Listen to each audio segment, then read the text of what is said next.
کیا واقعی ایک عورت بہتر کی تلاش میں رہتی ہے؟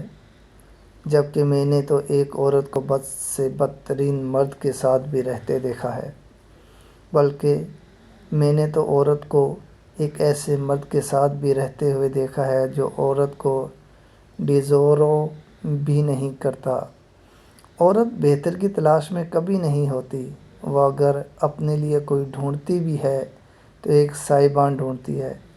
اگر اسے بہتر کی ہی خواہش ہوتی تو کتنے بدترین لوگ ہیں جو آج عورتوں سے بالکل محروم ہوتے۔ عورت بہتر کی تلاش میں ہوتی ہے، یہ بھی ایک بدترین آدمی کا الزام ہے جس کو عورت نے اس لیے ٹھکرا دیا کہ اس کا صاحبان نہ بن پایا، اور اس کی طرف بڑھ گئی جس کو اس نے محفوظ صاحبان پایا۔ عورت کو جج کرنا بہت آسان ہے۔